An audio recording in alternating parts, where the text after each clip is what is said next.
میں نے دوسری شادی کی تھی اور پہلے شوہر سے میرا ایک بیٹا انور تھا جو گونگا تھا۔ میرے شوہر نے اسے مزدوری پر لگا دیا تو ایک دن اس پر دیوار گری اور وہ معذور ہو گیا۔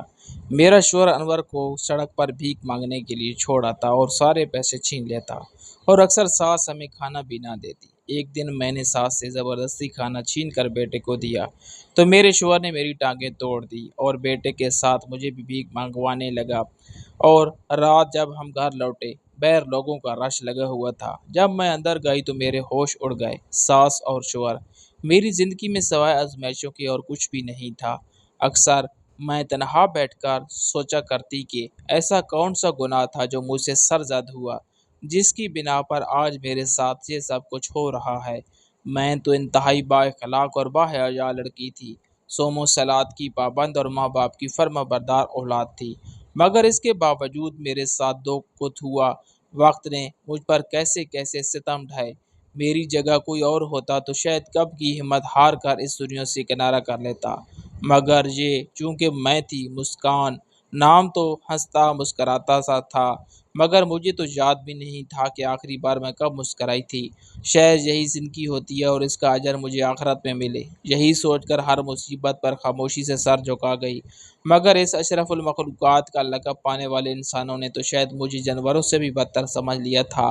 میری خاموشی تو میرے رب کی رضا تھی، میرا صبر تھا، مگر سچ ہی کہا تھا کسی نے کہ اس شفاق دل دنیا میں جس کو بھی اختیارات دے دیے جائیں وہ اپنے مزاج کا ایک فرعون بن جایا کرتا ہے۔ خیر، اس وقت میری عمر 14 سال تھی۔ ماں باپ اکلوتی لاڈلی بیٹی تھی، بڑے ہی نازوں سے پالا تھا میری ماں باپ نے مجھے، مگر پھر کچھ ایسا ہوا کہ زندگیاں بدل کر رہ گئی۔ میری ماں حاملہ تھی، ایک بار گھر کی صفائی کرتے کرتے وہ گر گئی۔ ابو فوراً امی کو ڈاکٹر کے پاس لے گئے، جہاں ڈاکٹر کہنے لگے کہ پریشانی کی کوئی بات نہیں، ماں اور بچہ دونوں ٹھیک ہیں۔ ہمیں کیا معلوم تھا کہ ڈاکٹر نے ٹھیک سے جانچ ہی نہیں کی۔ میرا ہونے والا بھائی ماں کے بطن میں ہی فوت ہو چکا تھا۔ دھیرے دھیرے بچے کا مردہ وجود زہر پھیلاتا گیا اور ماں ایسی سوئی کہ صبح اٹھ ہی نہ سکی۔ وجود سارا نیلا پڑ چکا تھا۔ ابو بھی اس روز شہر سے باہر تھے۔ میں ٹھہری بچی بلا کیا کرتی؟ جب تک ابو آئے اور امی کو لے کر گئے دیر تک پہلے کافی ہو چکی تھی اور پھر ماں مجھے چھوڑ کر اس دنیا سے چلی گئی تھی۔ ابو روتے تھے، بتاتے تھے کہ کسی سیانی ڈاکٹر سے امی کا چیک اپ کروا لیتے تو آج یہ سب نہ ہوا ہوتا۔ وہ وقت بہت کٹھن تھا، اچانک سے ماں کا صحت چھین جانا کوئی آسان بات نہ تھی۔ ابو تو دھیرے دھیرے خود کاموں میں مگن کر کے گھر سے چلے جاتے، مگر میں گھر میں گھٹ گھٹ کر بیٹھی روتی رہتی۔ اب تو پڑھائی میں بھی دل نہیں لگتا تھا۔ 9ویں جماعت میں پڑھتی تھی، 2 مضامین میں فیل ہو گئی۔ 10ویں جماعت کے امتحان دیے تو پھر ناکامی کا سامنا کرنا پڑا۔ میرے اساتذہ بھی حیران تھے کہ ایسا کیسے ممکن ہو سکتا ہے کہ میں اول پوزیشن نہ صحیح مگر 9% نمبر لینے والے بچوں کی فہرست میں شامل ہوا کرتی تھی۔ لگتا تھا بس مر ہی جاؤں گی ماں کے غم میں، مگر یہ تو ابھی شروعات تھی۔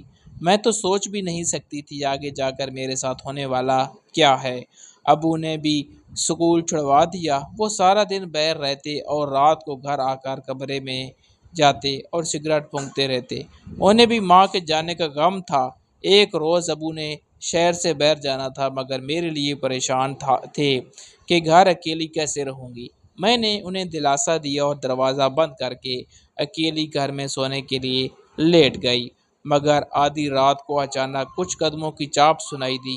وہ آوازیں سن کر میری آنکھ کھل گئی۔ یقیناً گھر میں کوئی گھس آیا تھا۔ وہ وجود تو کانپ ہی اٹھا تھا۔ بکھلا کر کھڑکی سے جھانک کر دیکھا تو 3 رومال سے چہرے ڈھکے لڑکے گھر میں گھوم رہے تھے۔ دل تھا کہ اچھل کر منہ کو آیا، فوراً بھاگ کر بیڈ کے نیچے چھپ گئی اور موبائل بھی اٹھا لیا۔ موبائل سے ابو کو کال ملانے لگی، مگر موبائل میں بیلنس ہی موجود نہ تھا۔ بھلا ہو انٹرنیٹ کا جب سے آیا تھا، موبائل کال اور بیلنس کی فکر ہی نہ تھی۔ فوراً وائی فائی آن کر کے ابو کو واٹس ایپ پر کال کرنے لگی، مگر سگنل کم ہونے کی وجہ سے کال جا ہی نہیں رہی تھی۔ اسی پل انہوں نے میرے کمرے کو کھولنا شروع کر دیا۔ بدبختوں کے پاس ایسا آلہ تھا کہ دیکھتے ہی دیکھتے لاک والی جگہ سے دروازہ ہی پگھلا کر اندر داخل ہو گئے۔ اس وقت مجھ پر کیا بیت سکتی تھی آپ سوچ بھی نہیں سکتے۔ تنہا لڑکی اور 3 آوارہ چور مدد کا کوئی امکان ہی نہیں۔ میں سانس روک کے بیٹھی رہی۔ وہ کمرے کی تلاشی لیتے رہے۔ میرے کمرے میں تو کوئی قیمتی سامان نہ تھا، سب کچھ ابو کے کمرے میں ہی رکھا تھا۔ جو ہی وہ بیڈ کے نیچے دیکھے بغیر باہر جانے لگے تو اچانک موبائل کی ٹون بجی۔ ابو کا وائس میسج آیا تھا۔ چونکہ وہی میسج کھولے تھے، فوراً بلند آواز میں ابو کا میسج گونجا: مسکان بیٹا، خیریت تو ہے؟ میں ملتان سے کچھ ہی دوری پر ہوں، امید ہے آدھے گھنٹے تک منزل پر پہنچ جاؤں گا۔ ڈر تو نہیں لگ رہا؟ میری بچی کو کہا بھی تھا کہ پھوپھو کے ہاں چلی جاؤ، بس اتنے ہی الفاظ سن پائی تھی۔ وجود تو ایسے کپ کپا رہا تھا کہ موبائل کی آواز بھی بند نہ کر سکی۔ تب تک ایک لڑکا بیڈ کے نیچے جھک کر مجھے دیکھ چکا تھا۔ میرا تو دل جیسے رکنے لگا تھا۔ میں کپ کپاتے ہوئے کہنے لگی: جو چاہیے لے جاؤ، مجھے کچھ نہ کہنا، مجھے مت مارنا۔ مگر ان درندوں نے اسی پل میرے کمرے کا دروازہ لاک کر دیا۔ وہ رات بے حد اذیت ناک تھی۔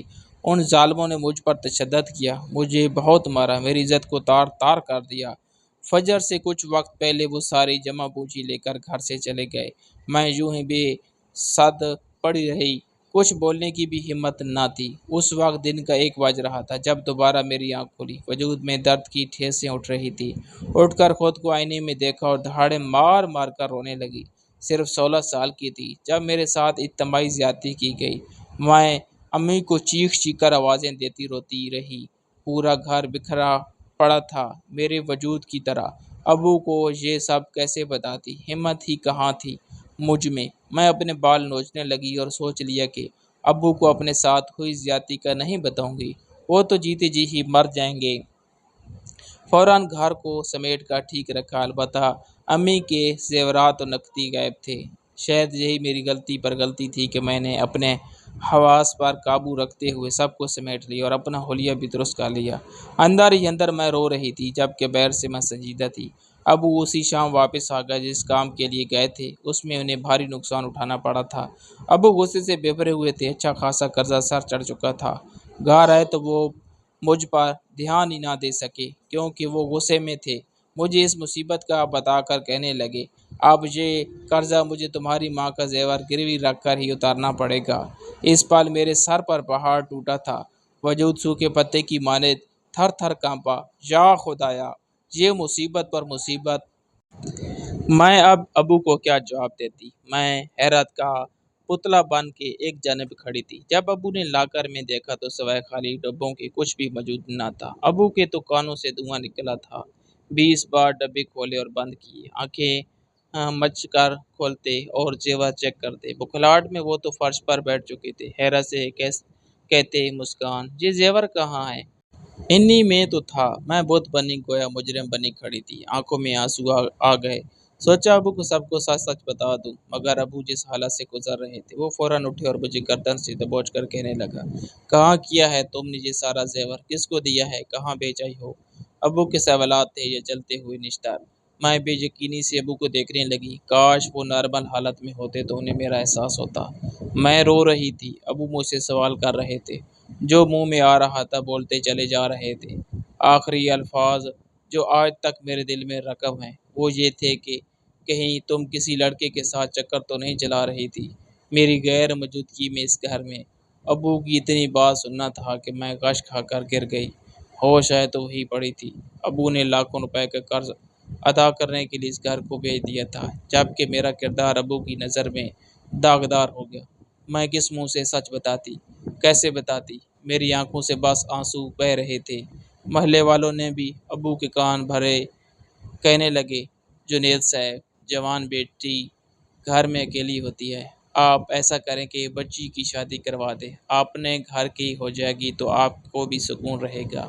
میرے ابو کو اس وقت یہی بہتر لگا تھا۔ وہ مجھ سے تو ناراض تھے ہی کہ میں نے اپنی امی کا زیور نہ جانے کہاں بھیج دیا، مگر وہیں دوسری جانب میں گھر ہر بات سے انجان یہ سوچ رہی تھی: کیا جب ابو گھر آئے تو سب کچھ انہیں صاف صاف بتا دوں گی؟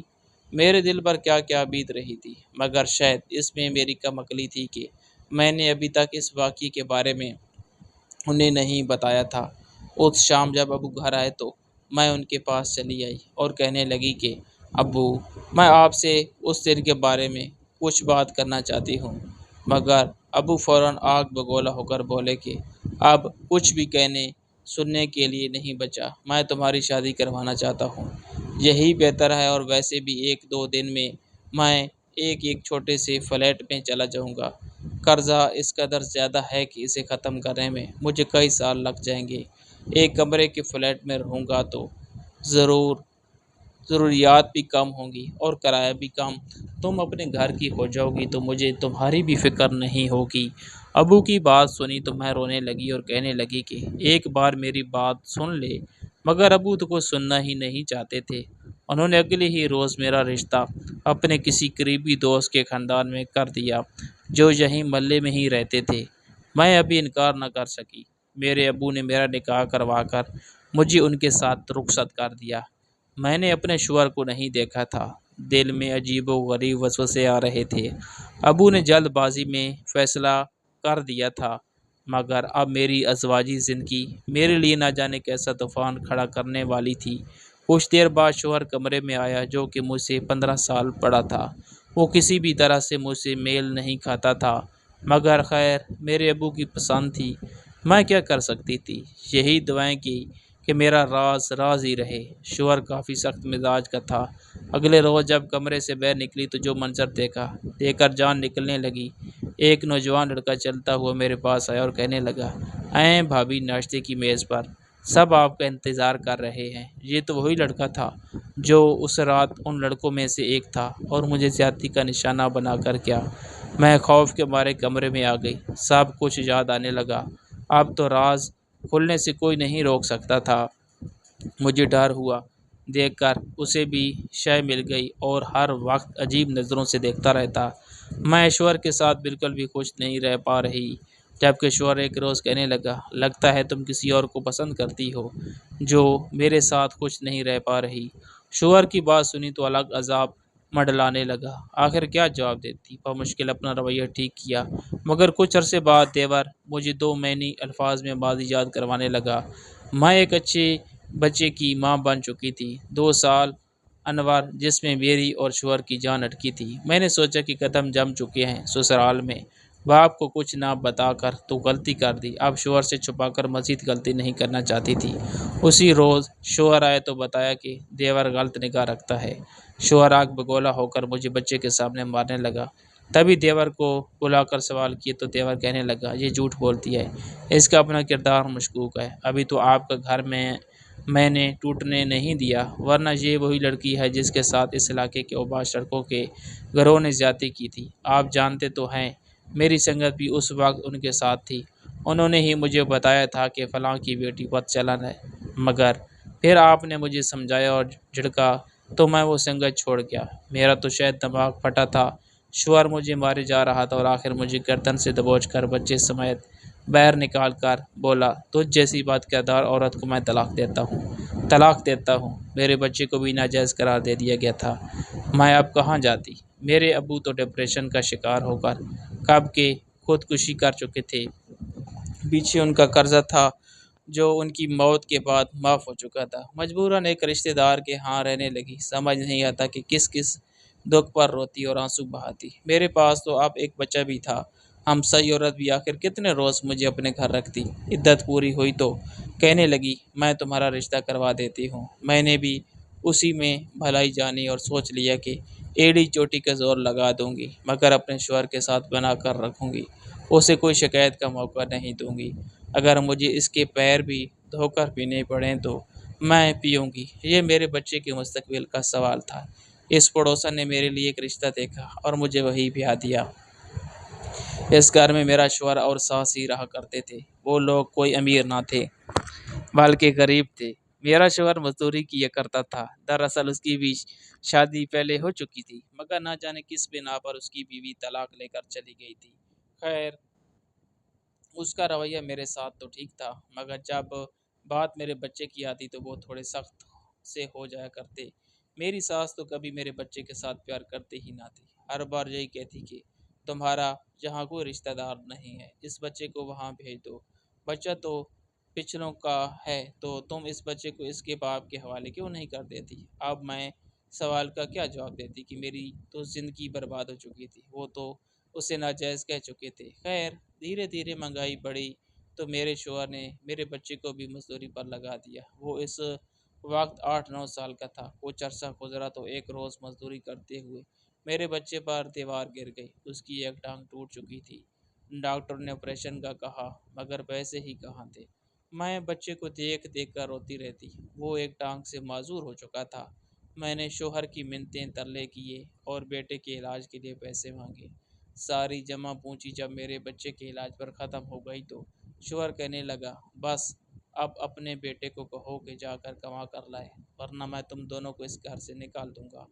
میں شوہر کے قدموں میں گر گئی اور کہنے لگی کہ ایسا کچھ مت کرنا۔ شوہر کہنے لگا پھر کل سے اپنے بچے کو سڑکوں پر بھیک مانگنے کے لیے بھیج دو۔ حالات تو گھر کے تم دیکھ ہی چکی ہو، سوائے بستروں کے کچھ بھی سامان نہیں بچا۔ میں اگر یہ بات نہ مانتی تو آخر کہاں جاتی۔ بچے کو سمجھایا اور شوہر کے ساتھ روانہ کر دیا۔ بیچارہ ٹانگ کی اذیت میں مبتلا تھا مگر اپنی ماں اور اپنا پیٹ پالنے کی خاطر وہ سڑک پر بھیک مانگتا۔ جو پیسے ملتے لا کر سوتیلے باپ کو دیتا۔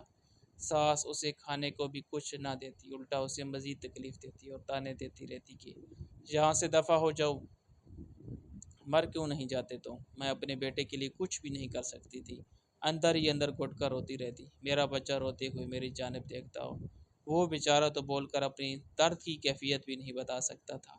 دراصل بچپن میں اسے گردن توڑ بخار ہوا تھا جس کا اثر اس کی زبان پر گر رہا تھا۔ وہ بولنے سے عاجز تھا، بس آنکھوں سے اور ہاتھ سے اشارہ کر کے کچھ بتا دیا کرتا اور دوسری جانب معذوری تھی۔ ساری زندگی تو صبر کرتی آئی تھی، اب دل بغاوت پر اتر آ رہا تھا۔ سوچا کہ اپنے اور اپنے بچے کے حق کے لیے لڑوں، آخر بچہ ہی کیا تھا اب میرے پاس سوائے میرے بچے کے۔ اس روز جب میرا بچہ تپتی ہوئی دھوپ سے واپس گھر آیا تو بیچارہ بھوک سے تڑپ رہا تھا۔ مجھے کہنے لگا دادی سے کہو نا مجھے 2 نوالے روٹی کھانے کو دے دے، بھوک لگی ہے۔ میں نے یہ سنا تو ساس کے پاس آئی اور آ کر کہنے لگی کہ میرے حصے کی روٹی مجھے دے دیں، میں اپنے بچے کو کھلانا چاہتی ہوں۔ مگر ساس غصے سے کہنے لگی 2 ہی روٹیاں ہیں، ایک تیرے شوہر کے لیے اور ایک میرے لیے۔ ساس کی بات سنی تو میں نے اسے فوراً روٹی چھین لی اور کہنے لگی میرا بچہ بھوکا ہے، وہی تو کما کر لاتا ہے، یہ روٹی بھی وہی کھائے گا۔ میں نے اتنا کہہ کر روٹی چھینی اور جا کر اپنے بچے کو دے دی۔ مگر شوہر نے مجھے روٹی چھینتی ہوئے دیکھ لیا۔ وہ کہنے لگا کہ تیری ہمت کیسے ہوئی میری ماں سے بدتمیزی کرنے کی؟ پچھلے شوہر کے گھر بھی یہی سب کچھ کرتی ہوئی آئی ہوگی، تبھی تو انہوں نے طلاق دے کر تم سے چھٹکارا حاصل کر لیا۔ اتنا کہہ کر مجھے میرا شوہر مارنے لگا۔ اس نے مجھے اس قدر مارا کہ مجھے اپنی ہڈیاں ٹوٹتی ہوئی محسوس ہونے لگی۔ ہم دونوں ماں بیٹا روتے ہوئے ہاتھ جوڑنے لگے، منتیں کرنے لگے، واسطے دینے لگے کہ ہمیں مت مارو، ہم نہیں روٹی کھاتے، تم ماں بیٹا پیٹ بھر کر کھاؤ، ہم نہیں کہیں گے۔ شوہر جب مار مار کر تھک گیا تو وہاں سے چلا گیا۔ اگلے روز مجھ سے کہنے لگا اب تم دونوں ہی بھکاری بنو گے اور کما کر لاؤ گے۔ جتنا پیسہ اس دنیا میں بھکاری کما رہے ہیں اتنا کوئی بھی مفت خور نہیں کما رہا۔ اتنا کہہ کر شوہر نے ہم دونوں کو سڑک پر چھوڑ دیا۔ میں اور میرا بیٹا تپتی ہوئی دھوپ میں بیٹھے ہوئے تھے۔ بھیک مانگنے کا تو پتہ ہی نہ تھا، بس خاموشی سے ایک دوسرے سے لگے رو رہے تھے۔ زندگی ایک فلم کی طرح چل رہی تھی۔ کیا زندگی تھی میری اور کیا ہو چکی تھی۔ پہلی دفعہ میں نے گہری سانس خارج کی اور خدا سے شکوہ کیا کہ خدا، میں نے آپ سے کبھی نہیں کہا کہ میری آزمائشوں کو کم کریں، ہر بار یہی کہا کہ مجھے اس کا اجر دیجیے گا، مگر آپ کی دنیا والے تو جیسے فرعون بنے بیٹھے ہیں۔ کیا آپ کو میرے آنسو نظر نہیں آتے؟ میرا یہ معصوم بچہ آخر کیا غلطی ہے ہماری؟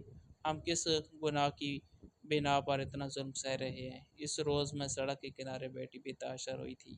آنسو یوں ہی سڑک پر گرے تھے، لوگ آتے جاتے مجھے دیکھ رہے تھے، میرے سامنے پیسے بھی پھینک رہے تھے، مگر آج تو دنیا سے ہی دل بھر چکا تھا۔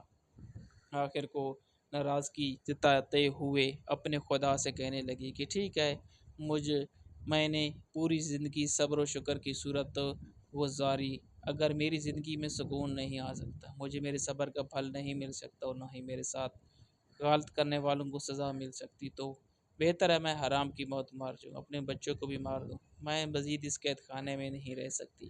اتنا سوچنا تھا کہ میرا دھیان اپنے بچے کی طرف گیا۔ میں اس معصوم بچے پر کیسے ظلم کر سکتی تھی؟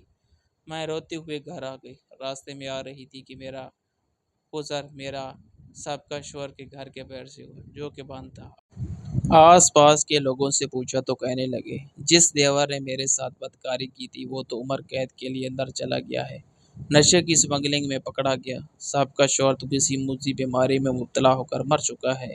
گھر کا گھر ہی برباد ہو گیا، مگر خیر مجھے پرواہ ہی کہاں تھی۔ اب میں جب اپنے گھر پہنچی تو بہر ہجوم اکٹھا تھا۔ سوچ میں پڑ گئی کہ اندر کیا ہوا۔ جب جا کر دیکھا تو ہوش اڑ گئے۔ سامنے میری ساس کو ریت میں لٹایا گیا تھا اور میرا شوہر اس کے پاس بیٹھا تھا۔ جب پوچھا تو پتہ چلا کہ ساس کو کرنٹ لگا ہے اور سب محلے والے اپنا اپنا طریقہ بتاتے ہوئے ساس کو کبھی مٹی میں تو کبھی ریت پر لٹا رہے تھے۔ ساس تو کرنٹ لگنے سے مر گئی، جبکہ شوہر ماں کے غم میں ہی ادا ہو گیا۔ ہم دونوں ماں بیٹا روزانہ کے معمول پر بھیک مانگنے جانے لگے۔ شوہر تو نیم پاگل ہو چکا تھا، بات بات پر مجھے مارتا رہتا۔ جب تک زندہ رہا ظلم کرتا رہا اور آخرکار اس دنیا سے چل بسا۔ اس کے جانے کے بعد میں اس کی ہر قید سے آزاد ہو چکی تھی۔ میں نے ایک بڑے گھر میں نوکری کرنا شروع کر دی، اتنا کھانا اور پیسے دے دیتی کہ ہماری ضروریات پوری ہو جاتی۔ زندگی کی پریشانیاں تو ابھی بھی کم نہیں ہوئی۔ بیٹے کا مستقبل دیکھتی ہوں تو تاریک لگتا ہے۔ یہ جانے مزید کیا کیا سہنا باقی ہوگا۔ یہ تو فقط میری کہانی تھی، مگر دنیا میں رہنے والا ہر شخص روزانہ کی بنیاد پر ایسے کئی مسائل سے دوچار ہے، جن میں سے ایک آپ بھی ہیں۔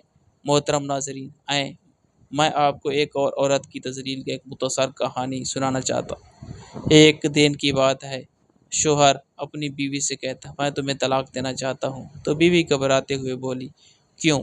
تو اس پر شوہر نے جواب دیا، پچھلے 1 سال سے ہم دونوں کے بیچ میاں بیوی جیسا کچھ بچہ ہی نہیں۔ اب میں آفس والی لڑکی سے پیار کرتا ہوں اور جلد ہی اس سے شادی کر لوں گا۔ بیوی نے کہا، ٹھیک ہے، مجھے طلاق دے دو، مگر میری ایک شرط ہے، تم 10 دن شام کو روز مجھے گود میں اٹھا کر بیڈ روم تک لے کر آؤ گے۔ اس نے سوچا 10 دن تو یوں ہی گزر جائیں گے، اس لیے وہ راضی ہو گیا۔ پہلے دن اس نے اپنی بیوی کو اٹھایا، محسوس کیا جیسے بہت کمزور ہو گئی ہے۔ دوسرے دن اٹھایا، بیوی کا سر سینے سے لگایا تو اس کی خوشبو سے پرانے دن یاد آ گئے۔ تیسرے دن اٹھایا تو وہ معصوم گڑیا جیسی لگ رہی تھی۔ شوہر کو لگا بیمار ہے اور بیمار مجھ سے چھپا رہی ہے۔ چوتھے دن اٹھایا تو احساس ہوا کہ وہ غلط کر رہا ہے۔ اسی طرح جب آخری دن اٹھایا تو بیوی نے سینے سے لگ کر آنکھیں بند کر لی۔ جب لٹایا تو گردن ایک طرف لڑک گئی۔ بیوی کی مٹھی میں ایک چٹھی تھی جس میں لکھا تھا، میں پچھلے 1 سال سے کینسر میں مبتلا ہوں، خدا کرے کہ آج تمہاری گود آخری سانسیں لوں اور تمہیں رہا کر دوں، خوش رہنا۔ دیکھا آپ نے مرد کتنا ظلم اور زیادتیاں کرتا ہے صنف نازک پر، مگر وہ پھر بھی حد درجہ برداشت کر جاتی۔ میرے اللہ رب العزت سے دعا ہے کہ وہ ہر بہن بیٹی کی نصیب اچھی اور نیک بنائے، اور ہم مرد حضرات کو کچھ عقل بھی دے تاکہ ہم عورت کی قدر و منزلت کر سکیں۔ آمین ثم آمین۔ خواہش صرف اتنی ہے کہ کچھ الفاظ لکھوں جس سے کوئی گمراہی کے راستے پر جاتے جاتے رک جائے، اور نہ بھی رکے تو سوچ میں ضرور پڑ جائے۔ دوستو، امید کرتا ہوں کہ آپ کو ہماری کہانی پسند آئی ہوگی۔ کہانی پسند آئی ہو تو ویڈیو کو لائک کریں، کومنٹ کریں، شیئر کرنا بالکل بھی نہ بھولیں، اور اگر آپ اس چینل پر نئے آئے ہو تو اس چینل کو سبسکرائب ضرور کریں اور نوٹیفیکیشن کو ضرور دبائیں تاکہ آنے والی کہانی سب سے پہلے آپ کو مل سکے۔ ملتے ہیں کل ایک نئی اور دلچسپ کہانی کے ساتھ، اور اپنا ڈھیر سارا خیال رکھیے گا۔ اللہ حافظ۔